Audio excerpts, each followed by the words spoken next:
Salam dan selamat pagi, Amanginang, Jemaat HKBP Cibubur yang diberkati Tuhan. Hari ini Jumat 7 Februari 2025. Sebelum kita menjalani satu hari ini, marilah kita sejenak meluangkan waktu sejenak untuk mendengarkan firman Tuhan yang akan menyertai dan memberikan semangat bagi kita untuk menjalani satu hari ini. Agar hari ini benar-benar hari yang memberikan sukacita dan berkat bagi kita semua.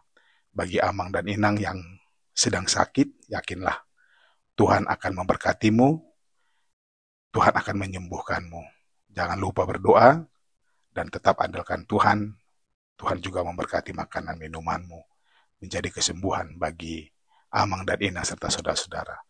Bagi Bapak Ibu saudara yang sedang berduka atau menghadapi pergumulan, Tuhan akan memberikan penghiburan dan kekuatan, sehingga Tuhan akan memberikan hikmatnya kepada Amang, Inang, dan saudara-saudara untuk menghadapi semuanya, sehingga semuanya bisa kita lewati dengan baik. Dan bagi Amang dan Inang serta saudara-saudara yang akan berangkat bekerja ataupun sudah sedang bekerja, pastikan Tuhan bersamamu dan Tuhan akan menyertaimu dalam setiap pekerjaanmu, sehingga segala sesuatu yang kita kerjakan hari ini menjadi berkat bagi kita semua. Sebelum kita mendengarkan firman Tuhan, marilah kita terlebih dahulu berdoa. Kita berdoa. Kasih karunia dan damai sejahtera dari Allah Bapa dan dari anaknya Tuhan Yesus Kristus, kiranya menyertai kamu sekalian. Amin. Bapak Ibu saudara-saudara, sesuai dengan Almanah HKBP, firman Tuhan dan renungan harian untuk hari ini diambil dari kitab Keluaran pasal 23 ayat 1. Tertulis demikian. Janganlah engkau menyebarkan kabar bohong, janganlah engkau membantu orang yang bersalah dengan menjadi saksi yang tidak benar. Demikian firman Tuhan. Hiduplah karena firman Tuhan. Bapak, Ibu, dan saudara-saudara yang diberkati Tuhan Yesus, tidak sulit kita memahami firman Tuhan hari ini. Karena selain kalimatnya sederhana, isinya juga jelas dan tidak bertele-tele. Apalagi kalimatnya dimulai dengan kata jangan. Tentu kita dapat memahami bahwa ada sesuatu yang dilarang atau tidak boleh kita lakukan. Khususnya kita orang yang beriman kepada Tuhan Yesus Kristus.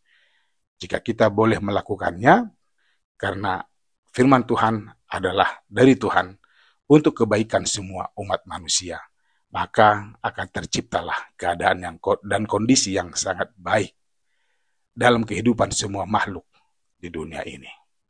Betapa indahnya jika kita hidup dalam damai sejahtera dan tidak ada permusuhan dijumpai di dunia ini. Kita bisa lihat contoh yang nyata hingga saat ini. Sudah lama terjadi perang di daerah Timur Tengah dan di beberapa belahan dunia lainnya. Sebenarnya kita tidak perlu melihat terlalu jauh, karena perang juga terjadi di tengah-tengah bangsa kita, walaupun dalam skala kecil. Situasi lain yang tidak kalah memprihatinkan adalah tawuran antar pelajar, antar kampung, dan antar kelompok tertentu.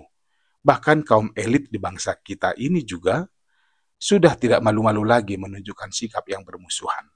Padahal dapat dipastikan bahwa semua konflik meninggalkan duka dan dampak yang tidak baik. Belum lagi karena kebutuhan hidup yang semakin meningkat, jadinya manusia sudah tidak mampu lagi berpikir secara rasional, sehingga penyelesaian paling mudah dilakukan dengan adu fisik. Jemaat Kristus yang baik, untuk itulah sejak dahulu Tuhan telah mengatur tata cara kehidupan umatnya, tentunya orang yang beriman kepadanya.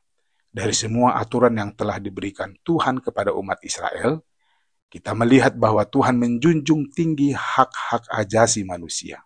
Melalui Musa, Tuhan mengingatkan umatnya Israel untuk tidak berbohong kepada siapapun, sesama, dan menolong orang yang bersalah dalam pengadilan atau suatu perkara dengan tidak memberikan kesaksian palsu. Dengan serius Tuhan sangat melarang umatnya, jangan suka berbohong dan bersaksi dusta. Karena Tuhan sangat tahu apa yang menjadi dampak daripada berbohong dan bersaksi dusta. Boleh dikatakan bahwa dengan berbohong, menyebarkan kabar yang tidak benar, dan bersaksi dusta, maka kita akan merusak karya dan rancangan Tuhan di dunia ini. Dengan berbohong dan bersaksi dusta, kebenaran dan kejujuran semakin sulit ditemui dan dirasakan kebaikannya. Dan jika semua aturan itu dilakukan dengan sungguh-sungguh, maka umat Tuhan akan menjadi terang di tengah-tengah kegelapan dunia. Hidup yang rukun dan sejahtera akan semakin nyata. Ini yang sering kita lupakan. Kita dipanggil untuk kepentingan dan kehendak Tuhan dengan tidak memakai cara dan aturan duniawi yang menyesatkan. Tetapi kita hidup dan berpegang teguh pada hukum dan aturan dari Tuhan. Sekali lagi, Dia adalah Tuhan yang menjunjung tinggi hak-hak ajasi manusia. So, hiduplah karena firman Tuhan, bukan karena kehendak manusia dan dunia. Karena kehendaknya jauh lebih menjamin damai dan sejahtera bagi kita. Marilah kita mulai dari hal yang sederhana dalam melakukan hukum Tuhan. Amin. God bless you. Kita berdoa. Terima kasih Tuhan atas semua kebaikan-Mu, juga firman yang adalah kehendak-Mu di pagi ini. Engkau menginginkanku agar aku hidup sesuai dengan firman-Mu. Bapa, hal yang terkecil dan sering aku mengecewakanmu adalah perbuatan bohong.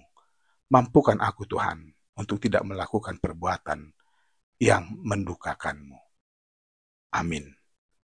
Selamat beraktivitas sama Inang. Horas.